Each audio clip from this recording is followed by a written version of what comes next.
o acordo, todo aquele Oriente Médio estava se pacificando, a verdade é essa.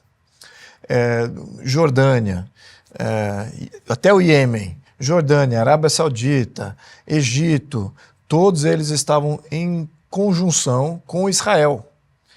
Porque essa nova geração de líderes não quer mais lidar com esse mesmo entrevero de acabar um com o estado do outro, sabe que aquilo vai gerar destruição mútua e eles não têm tanto tempo assim, né?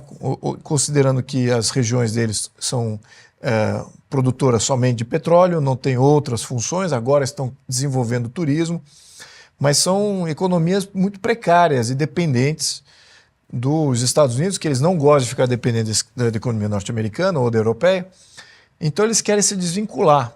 Ao mesmo tempo, Israel exerce o poder hegemônico tão bem quanto os Estados Unidos, tão bem quanto a Rússia ou a China. A China está começando agora, mas eu diria que Estados Unidos e Rússia têm mais tradição em exercer o seu poder bélico regionalmente e eles deixaram de atacar Israel diretamente. Mas o que está em jogo era isso. Era a pacificação do Oriente Médio e o Irã não queria deixar isso acontecer. O Irã, então, intervia através desses grupos terroristas, diversos grupos terroristas, o Hezbollah, Hamas e tem vários outros ali na região, ativando eles, municiando eles, os Houthis era outro também, para que esses façam desestabilização política e social na região. Então, você veja que Israel bombardeou uma região no Líbano. E cadê a resposta do governo libanês? E lembrando que no último ano, Israel também bombardeou partes da Síria. E cadê a resposta do governo sírio? Ou seja, o governo sírio, assim como o governo libanês, entende que são grupos terroristas incrustados em seu território e Israel está se defendendo. Então isso fica patente aqui, essa leitura muito sofisticada dos líderes regionais e apontam exatamente para aquilo que Netanyahu falou no seu discurso, uma parte que não foi divulgada aqui.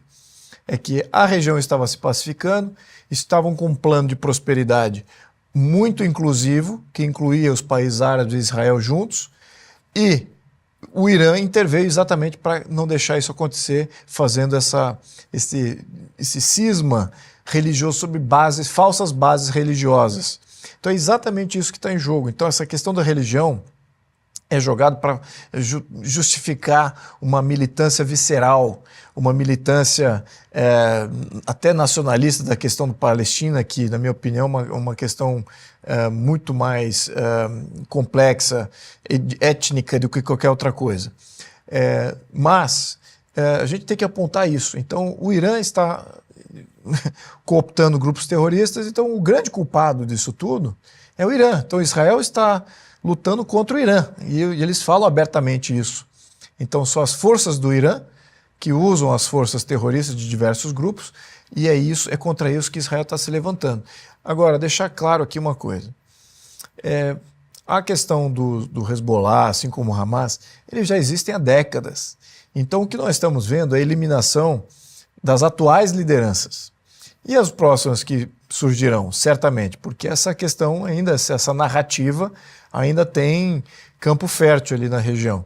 Então surgirão novas lideranças, ainda mais agora com ataques. Imagina a narrativa que será criada para as futuras gerações.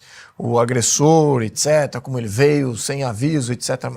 Então você cria uma perpétua situação em que, se uma geração não estanca isso e não começa a contar a verdade e sair desses âmbitos religiosos, desses embates religiosos, essa questão dos grupos terroristas e grupos militantes da região continuarão.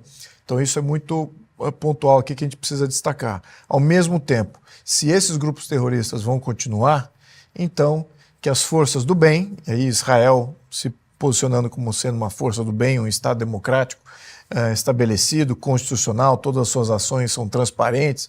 Sim, sem dúvida, toda vez que você envolve ataques e guerra e material bélico, sempre tem efeito colateral, não tem a mínima dúvida, isso é uma desgraça para todo mundo.